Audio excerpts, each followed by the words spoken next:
Chapter 1. At the Golden Globes.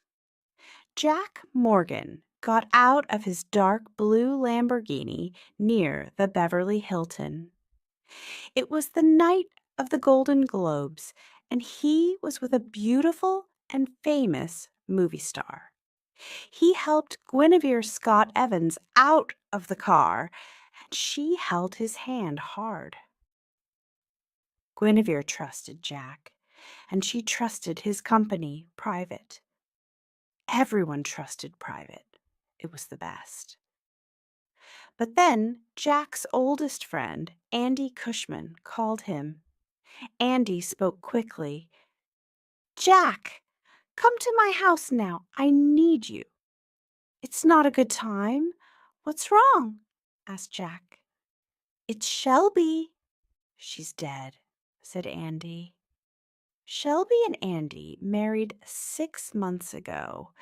Guinevere wasn't happy, but Jack took her to her table. Then he was on the road to Andy's house in Bluffs. He stopped near the open front door, took out his gun, and went in. "Andy!" shouted Jack. "Jack, I'm in the bedroom." Jack went through the house, his gun in his hand. In the bedroom, there were clothes everywhere. Shelby was on the bed, with blood on her head. "What happened?" asked Jack. Andy was near Shelby, his head in his hands. "Someone shot her. Please find him." Jack took photos of everything in the room. "Did you call the police?" he asked. "No, I wanted you here," said Andy. "Do you have a gun?" asked Jack. "No," said Andy. "Okay, you must understand. The police will want to talk to you. They always want it to be easy. They will think, a woman is dead. Did her husband kill her?" "But I can help," said Jack. He called the police and waited for them to arrive. Chapter 2. A young woman dies. Justine worked with Jack at Private. People trusted her too. Tonight, she was in an expensive Italian restaurant. Then the chief of police called her. "Another young woman is dead," Justine told her friend. "I must go." In 2 years, 11 young women in Los Angeles were dead. Now it was 12. The killer always took something from the women: hair, a necklace, clothes. Then the killer emailed the chief of police and told him about the women's things. Nobody knew where the emails came from, but the emails all had the same name: Steam Cleaner. The police found the women's things, but they couldn't find Steam Cleaner. The police wanted Justine and Private to help them find the killer. Emilio Cruz from Private stopped his Mercedes at the restaurant door, and Justine got in. "What do you know about this girl?" asked Justine. "Her name is Connie Yu. She was 16 and very intelligent," said Emilio. "She was on the ground behind a restaurant. There was an earring in her left ear. There was no right ear." Emilio stopped in a small, dark street near some police cars. They walked past the police and spoke to the doctor. "We'll get an email about the ear in a day or two," Emilio said. At 2 a.m., Justine and Emilio were at Private's offices. They talked to Cy, Private's forensic expert. We have the woman's bag and cell phone, said Justine. Can you look for DNA on them? Of course, said Sky. I can work all night on it. Chapter 3. At Private. The next morning, Justine, Emilio, Cy, and Mobot, the computer expert, were in the office. Jack opened his laptop and showed them the photos from Andy's bedroom. Look at these, he said. I can't see anything important. Can you? Did the killer take anything from the house? Asked Justine. No, he took nothing, said Jack. And were Andy and Shelby happy together? Asked Emilio. Yes, said Jack. Very happy. Okay, said Justine. This killer is a professional. But why did he kill Shelby? The police always like easy answers. They will think one thing. Andy killed her, said Emilio. Did Andy kill her? No, he didn't, said Jack. I know Andy well. He loved Shelby. What's next? Asked Mobot. We look at Andy and Shelby, said Jack. We talk to their friends and to the people they work with. Let's go. Wait, said Justine. I have some news on the young woman. We have her bag. Cy couldn't find any new DNA, but Mobot looked at her phone. I looked at the text messages, said Mobot. There were hundreds, from 20 or 30 people. I looked at the numbers, and they are all friends or family. But there is one strange message. I can't get the number for it. Look! A text message came up on the wall. Connie, it's Linda. My mom took my phone. I must talk to you. Can we meet? Please? Behind the restaurant. At 8:30 p.m. Don't tell anyone. I talked to Linda, said Mobot. Her mother didn't take her phone. Linda didn't send that message. The killer got into Connie's phone and found all her friends. Then he sent her that message from his phone. But we can't find the number of the killer's phone, said Cy. It isn't possible. Who is Steam Cleaner? Asked Jack. Rudolph Crocker left his office at 7 p.m. and went for a drink. At 9 p.m., he was at home and ready for a run. He ran out to Marina del Rey and thought about Connie Yu. That was a great evening. There was nobody near him. He stopped near a boat and put something on it. Then he went home and sent an email to the chief of police. You can find Connie Yu's ear on a boat in Marina del Rey. Steam Cleaner. Chapter 4. Another young woman, Jason Pilser, got a text message at work at 3 p.m. Scylla, your big night is Saturday. Be ready. Steam Cleaner. Scylla was Jason's computer name. At 6 p.m., he left his office and drove to a store. He bought some gloves and some electric cable. He didn't pay with a card, and he looked down at the ground. He didn't want the cameras in the store to see him. The big night was in 3 days. He was ready to kill his first woman. I'm going for a walk, Marguerite Esperanza shouted to her grandmother. It was Saturday evening. Marguerite walked out the house and on to Rowena Avenue.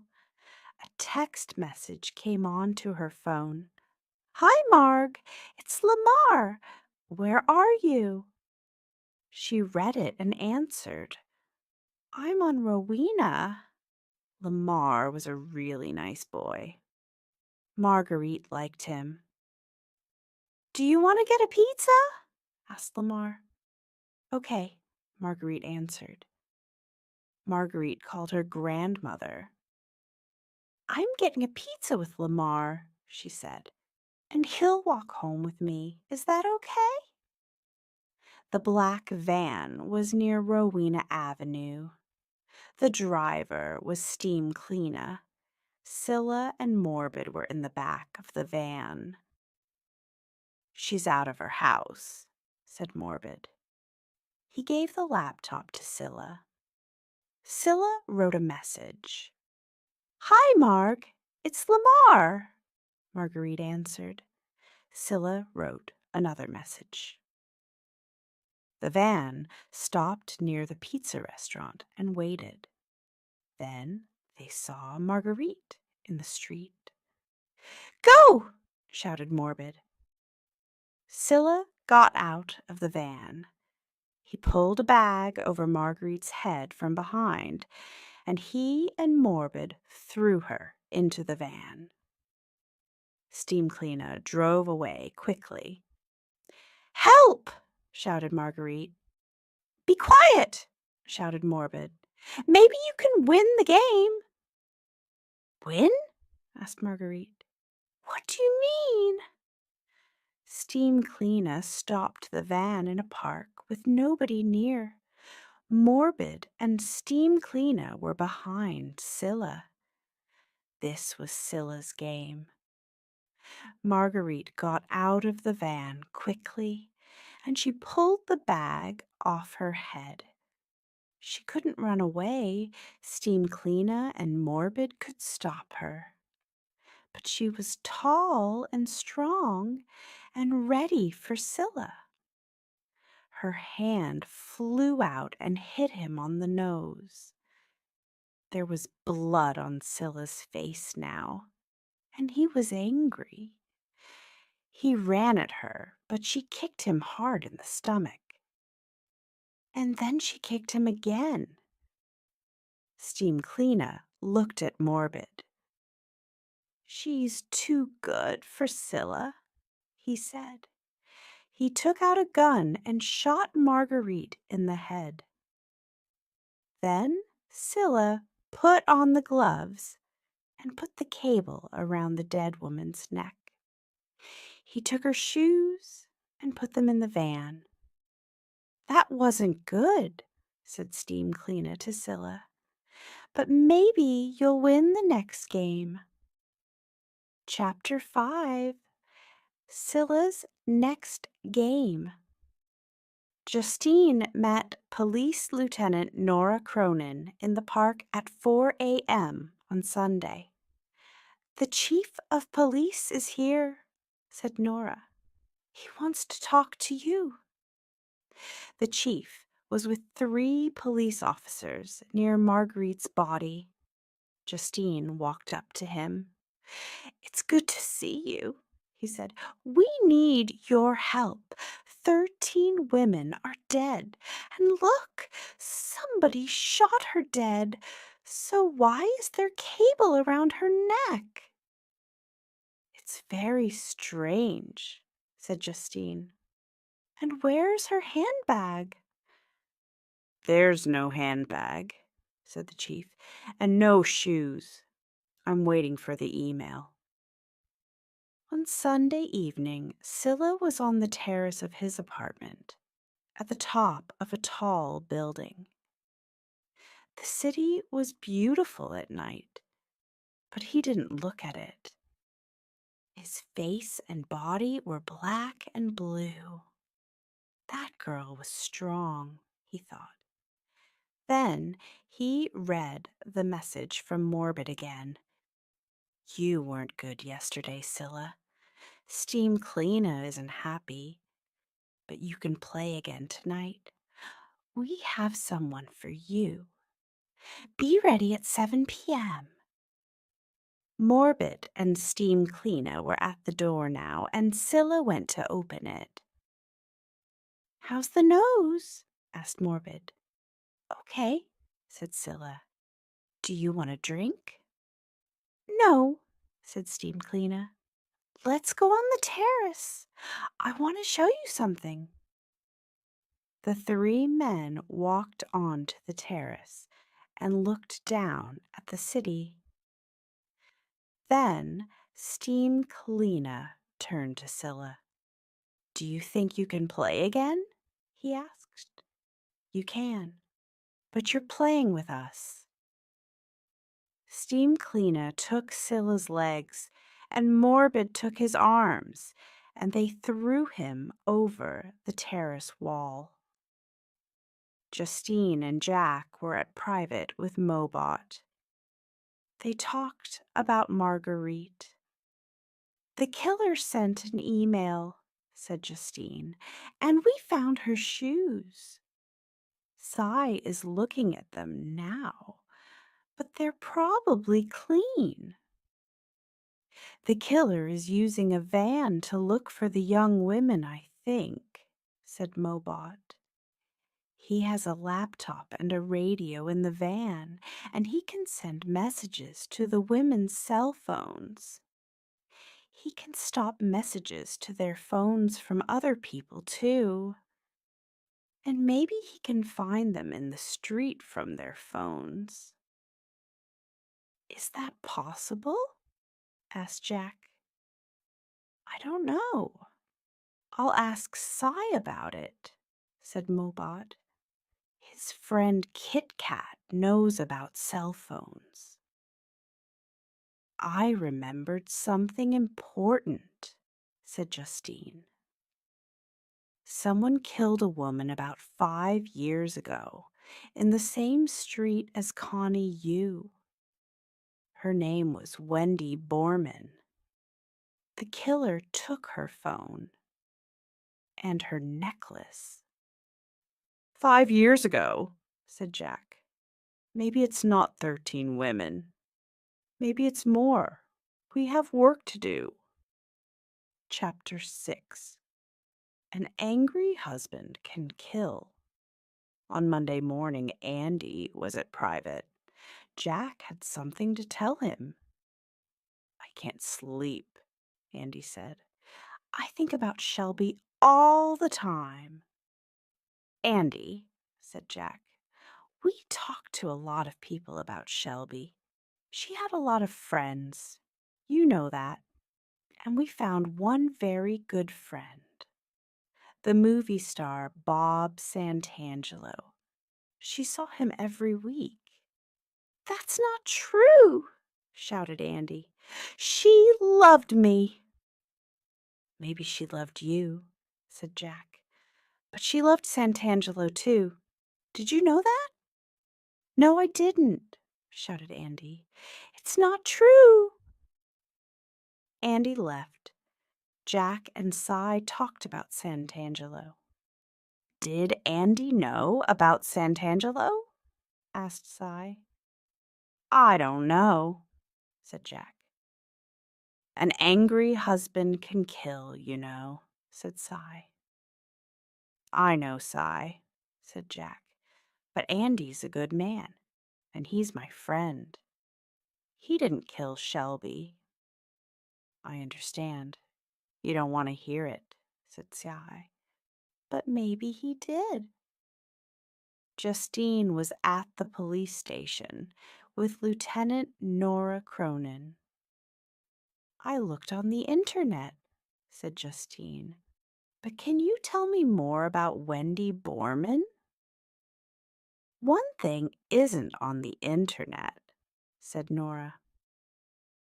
"An 11-year-old girl called Christine Castilia saw something. She and her mother were in a coffee shop on Melrose Avenue. Christine saw 2 boys push Wendy into a van. Her mother didn't see anything, and Christine didn't see a lot. The boys were white. One had a long nose and big ears. But Christine is 16 now, said Justine. We need to talk to her again. Chapter 7. Help from C's Friends. C lived in an apartment with a lot of computers. On Monday evening, he sat at a computer and talked to his friend Kit Kat in Sweden. You asked about cell phones, said Kit Kat. I can help. Someone in the United States of America has a new program. It can find a phone and get inside it. Then it can send messages from the phone, and nobody knows it is happening. That's great, Kit Kat, said Cy. Do you know who made this program? His name is Morbid. He's American, I think. Thanks, Kit Kat. You're wonderful. Then Cy sent a message to his friend Darren, who was in India. Darren played games on computers. Do you know a player called Morbid? Yes.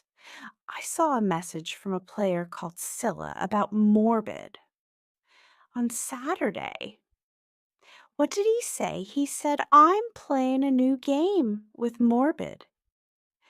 Then there was a message from Morbid the next day.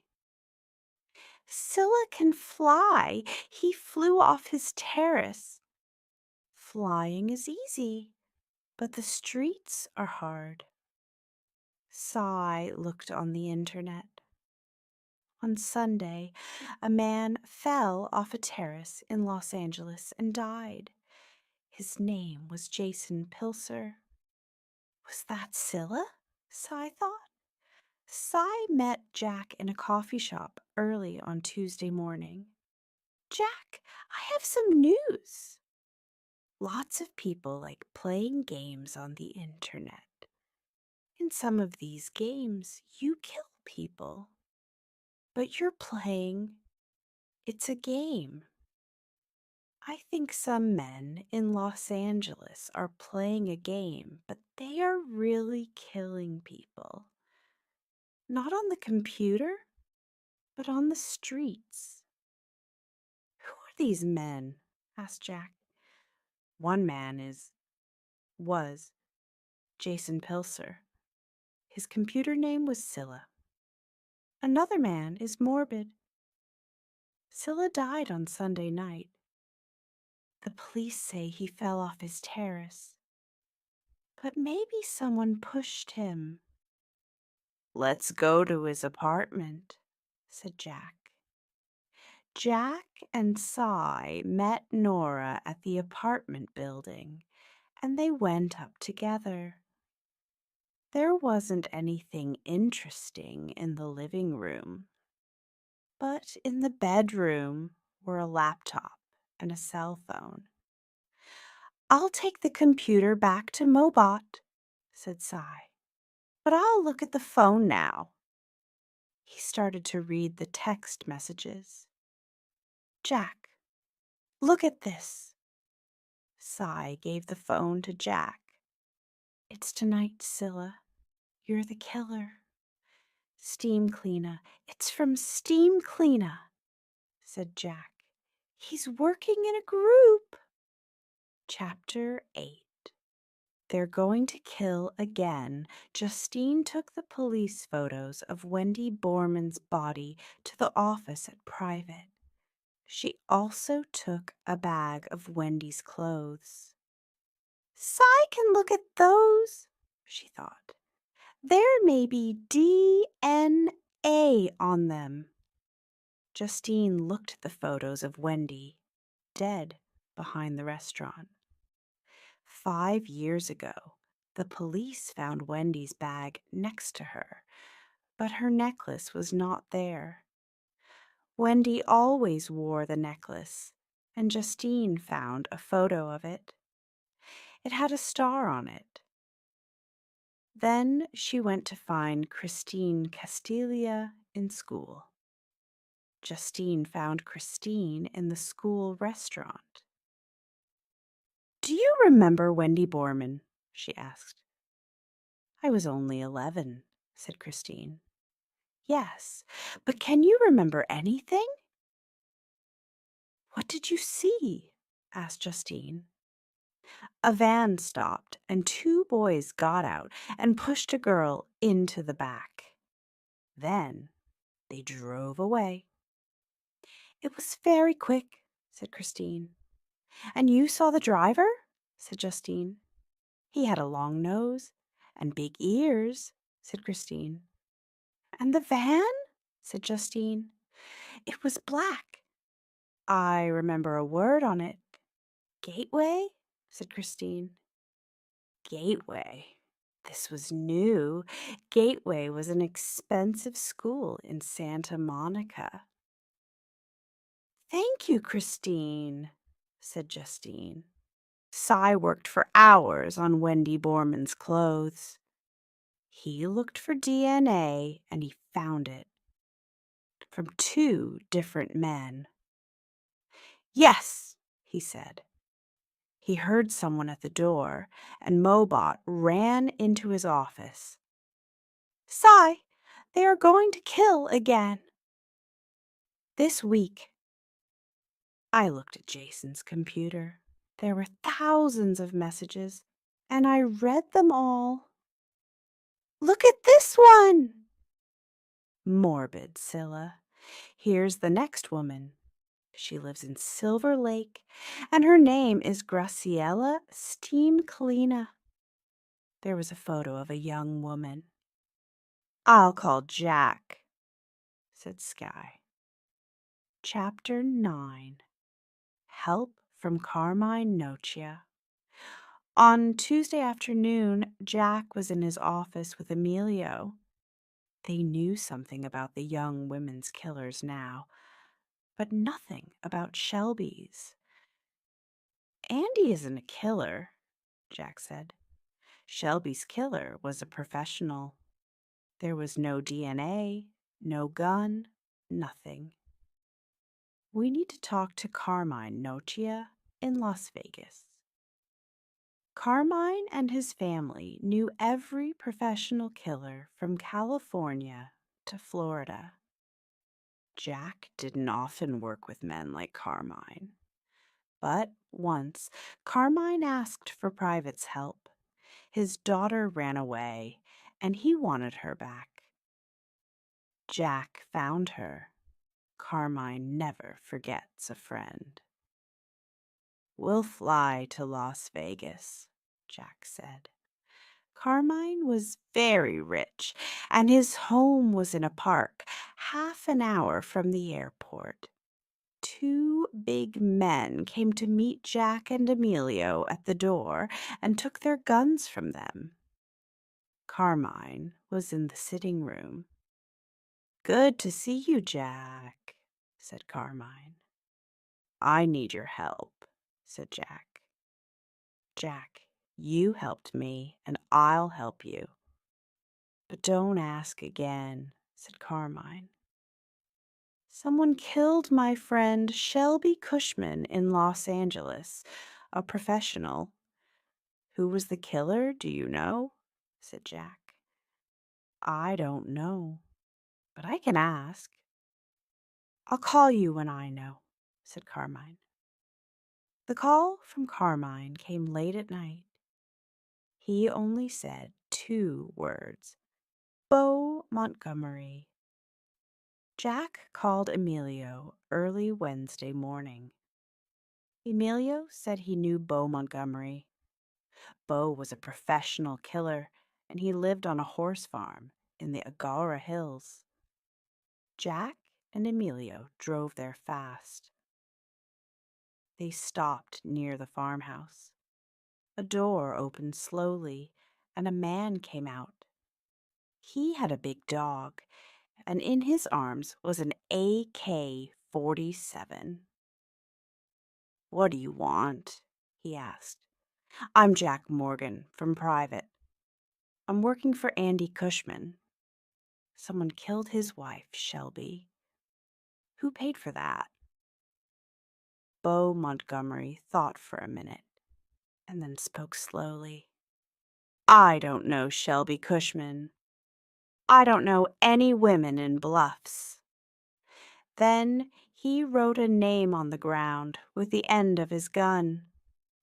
Jack looked at the name, and then Bo kicked it away.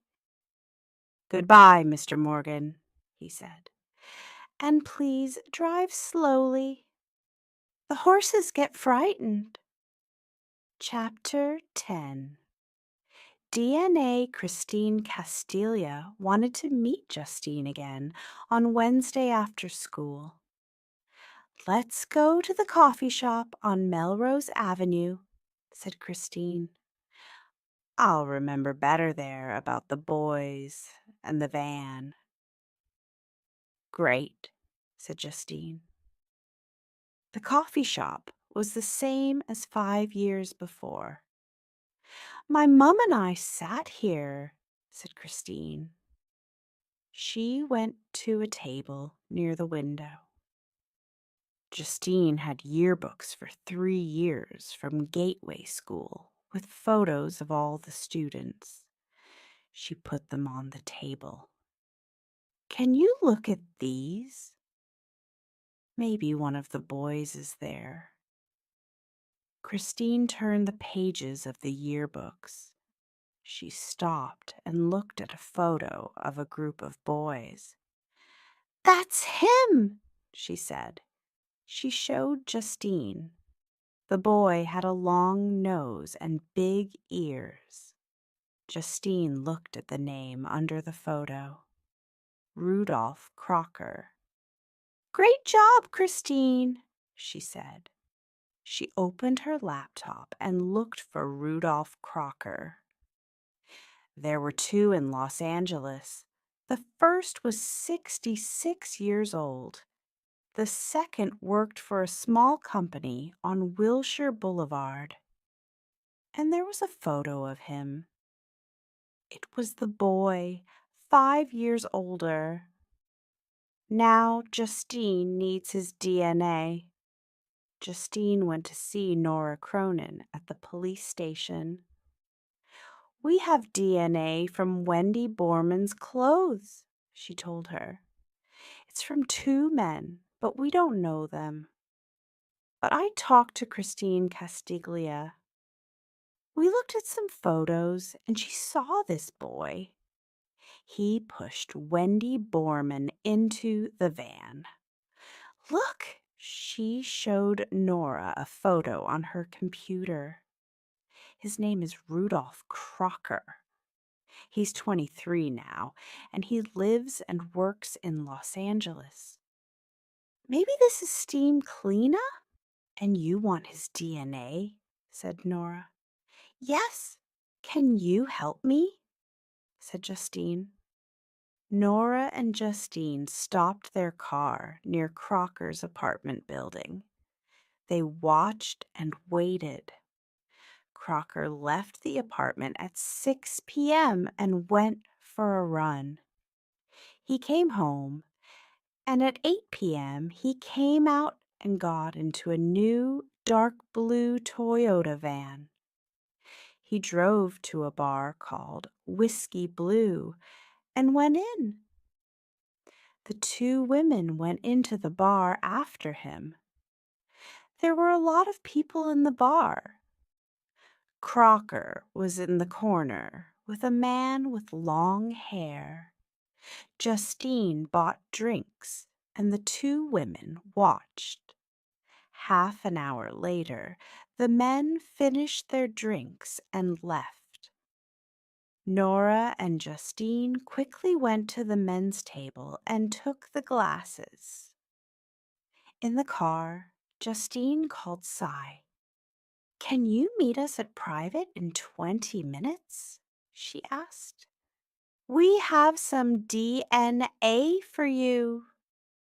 Late on Wednesday, Jack and Emilio drove back to the city from the Agora Hills. Jack left Emilio at his apartment and went to see Andy Cushman. "Jack, why are you here now? It's 1 a.m. You look tired," said Andy. "I am tired," said Jack. "Today I drove to the Agora Hills. How much did you pay Bo Montgomery to kill Shelby?" Andy started to cry. "You don't understand, Jack," he said. "She was with another man, that movie star. I couldn't live with that." Jack didn't speak. He hit Andy in the face 3 times and left. Chapter 11. A dark blue van. The next morning, Cy had news for Justine and Nora about the DNA. "I have DNA from one of the glasses," he said. "Not Crocker's glass, the other man's. It's the same as the DNA on Wendy Borman's clothes." "Who is this other man?" asked Justine. "We don't know him? Is it morbid?" "Maybe." "And what did you get from Crocker's glass?" Nora asked Science. "I couldn't get DNA from Crocker's glass. It was too dirty," said Cy. Justine looked at Nora. "What now?" she asked. "We must find Crocker," said Nora.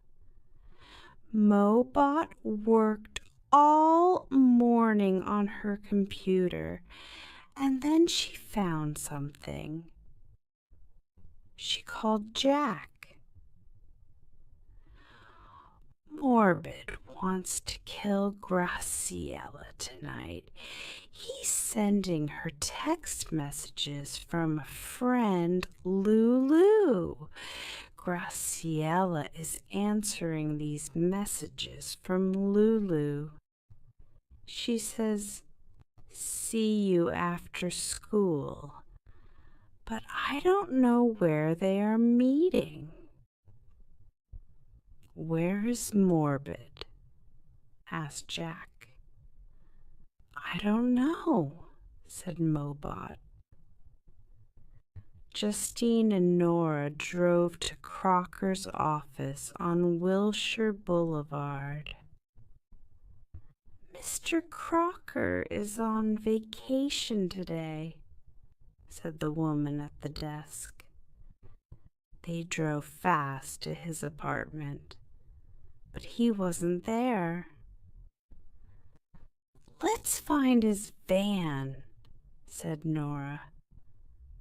Nora called the police station. "We're looking for a new dark blue Toyota van. Every police car must look for it." Then she and Justine waited in their car near Crocker's apartment building. The call came back to Nora. "The dark blue van is in Silver Lake. It was on Alvarado Street, but we can't find it now." "We must stop that van," shouted Nora into the radio. "The driver is a killer." Jack and Emilio were on the road too. Mobot called Jack. "I'm reading more messages from Morbid to Graciela," she told him. "She's in Glendale, and he wants to meet at Ralph's supermarket. Graciela was in the street near the supermarket. Morbid walked up to her. "Graciela," he said, "I'm a friend of Lulu's. She's in hospital. Can you come with me to visit her? She wants to see you." Morbid put his hand on Graciela's arm. Jack ran across the street and hit him in the stomach. Morbid fell down, and Jack held him. "Where's Rudolph Crocker?" shouted Jack. Nora and Justine got to Glendale quickly, too. Crocker's van was behind the supermarket with a police car next to it. Nora talked to a police officer. "Crocker is in the van, Lieutenant," he said. "He won't open the doors." Justine walked up to the van. Crocker was sitting with his hands on his head. "Get out of the van, Crocker," she said. He smiled at her. Justine hit the van window hard with her gun. She put her hand into the van, opened the door, and pulled Crocker out. There was blood and glass everywhere. At the supermarket, the police took Morbid away. Jack and Emilio walked to Crocker's van. They found Justine with her foot on Crocker's back. "Are you okay?" asked Jack. "There's a lot of blood on you." "It's not mine," said Justine. "It's Crocker's." Jack put some glass with blood on it in a bag and gave it to Emilio. "Get this to Cy," he said. "There's DNA here." The police took Crocker away. Justine looked at Nora. "We need to go to his apartment and look for Wendy Borman's necklace." Justine and Nora looked everywhere in Crocker's apartment. They found nothing. Justine opened the closet in the bedroom to look at Crocker's clothes again. The light was on a string, and she pulled it. She looked at the end of the string in her hand. It was the star from Wendy's necklace. "We've caught them, Justine," said Jack back at Private. Cy looked at the DNA from Crocker's blood. "It's the same as the DNA from Wendy's clothes." The next morning, Jack's phone woke him early. "Jack, it's Carmine Nocia. I have some bad news for you. Your friend Andy Cushman is dead. His car went off the road near Marine, and it went into the ocean. Did anybody see Andy's car go into the ocean? Said Jack. Oh, yes. One of my cousins saw it. He was the only person there. Have a good day, said Carmine.